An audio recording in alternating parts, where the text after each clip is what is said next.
Welcome back to today's Explainer. We're diving into something that is absolutely crucial, yet honestly, it's kind of misunderstood in the business world. We're talking about the sheer struggle of getting the money to build actual physical things. Think about it. Whether you're a local contractor just trying to get a new excavator in the dirt, or you're a visionary climate tech founder trying to build a literal first-of-its-kind decarbonization plant, you're hitting the exact same invisible wall. Today, we're going to unpack this whole capital crunch and, more importantly, figure out how to smash right through it. Let's start with this quote from the source material. A credit score is a snapshot. It does not tell you what happened the day before or what is happening now, right? Traditional banks, traditional lenders, they love these static snapshots. They look at this single, frozen, magical number and, well, they completely miss the real story. They miss the actual dynamic potential of a living, breathing business.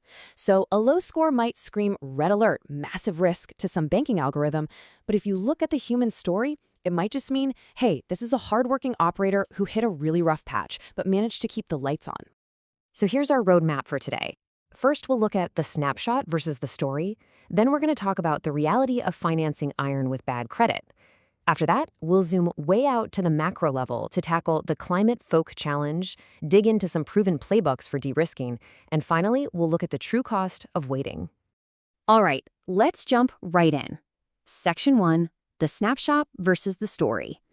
Okay, let's dive into this contrast. Over on the micro side, picture a local contractor needing to finance a $120,000 used excavator. Totally normal, right? Now flip to the macro side, a climate tech startup trying to build a massive $100 million commercial facility. The scale is literally thousands of times different, but the crazy thing is, they are facing the exact same wall. Both are staring down super risk-averse lenders who look at an unproven track record or maybe a bruised credit score and just say, no. The price tags are totally different, but the fundamental friction of getting money for physical assets, it's identical. Moving on to Section 2, financing iron with bad credit. So let's bring this abstract idea of risk down to earth. Let's say you're in Canada, trying to finance that $120,000 CAT 320 excavator.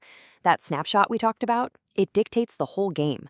If you've got a solid 700 credit score, you're looking at a standard 10% down payment, so 12 grand, and roughly an 8.5% interest rate. Not bad, but if your score sits around 570, look, private equipment lenders will still talk to you, but they're going to hedge their bets. Suddenly your down payment doubles to 20% or $24,000, and your interest rate spikes to around 15%. That's the tangible reality of a weak snapshot. Way higher upfront costs and way higher interest. But wait, we've really got to reframe the conversation around that $24,000 figure. Let's do the math. If that CAT 320 gets to work and logs 120 hours a month at $200 an hour, that machine is generating roughly $24,000 a month in pure revenue. Now, suddenly that slightly higher monthly loan payment, about $2,672 for the bad credit file, it really doesn't seem so terrifying, does it? The absolute worst thing an operator can do is just sit on the sidelines doing nothing. Sometimes paying that premium in interest is quite literally just the price of admission to get to work today, rather than waiting for next year. That being said, you absolutely have to protect yourself. Which brings us to a very critical number, 35%. As of January 1st, 2025, Canada set its legal criminal rate of interest at an annual percentage rate of 35%. Why does this matter? Because when your credit is rough, you inherently become a target. A legitimate subprime equipment deal almost never pushes into the mid-20s. So if someone calling themselves a lender quotes you anything near that 35% mark, or they demand these massive, non-refundable upfront application fees, spot the predator, turn around, and walk away. For sure. All right, let's zoom out. Section 3, the Climate Folk Challenge. Now think about what happens when we scale this whole concept up. When a climate tech company tries to build its first full commercial plant, think massive industrial or water treatment facilities. The financial numbers are just staggering. But here's the secret. These unproven climate technologies, operating at an industrial scale, they scare traditional financiers in the exact same way a 550 credit score scares your local bank manager. It's the sheer fear of unfamiliar risk. This jump is so notoriously brutal that it actually has its own acronym, FOAK, or first of a kind. In climate tech, people literally call this the Valley of Death. But here is a super crucial point we pulled from the research report, The Road to Folk. The financing struggle itself, that's almost never the actual root cause of a folk failure. It's actually just the final symptom. By the time a company gets to the financing table and hears a no, the structural reasons for that denial were usually baked in by decisions made years, maybe even a decade earlier in that company's life cycle. To really understand those early decisions, we have to look at the Adoption Readiness Level, or ARL framework. Think of it like a giant puzzle. It breaks down these complex climate barriers into 4 very digestible risks. First up, value proposition. Can the new tech actually match the cost of the old stuff? Second, market acceptance. Does anyone actually want to buy this, and is the supply chain ready? Third, resource maturity. Do you have the specialized workforce and the right type of patient investors? And finally, number 4, license to operate. Let's actually look a little closer at that last one. This license to operate risk is a massive roadblock. I mean, think about it. When you are building something completely unprecedented, the regulatory systems literally aren't built for you. What you end up with is this agonizing sequential approval architecture.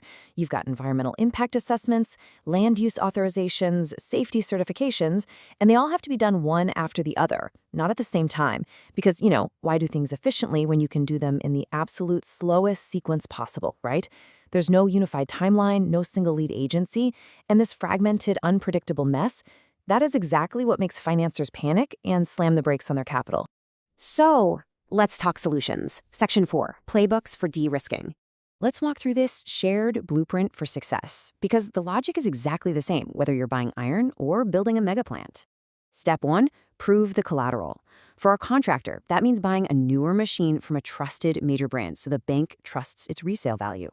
For the climate startup, it means bringing in rigorous techno-economic analysis, TEA, from day one to prove the math works commercially. Step 2, build the story. The contractor writes a heartfelt letter explaining exactly what happened with their credit. The startup builds a huge network of corporate partners to prove the industry supports them. And step 3, start small. The contractor buys a used skid steer to build up their credit score before buying the big excavator.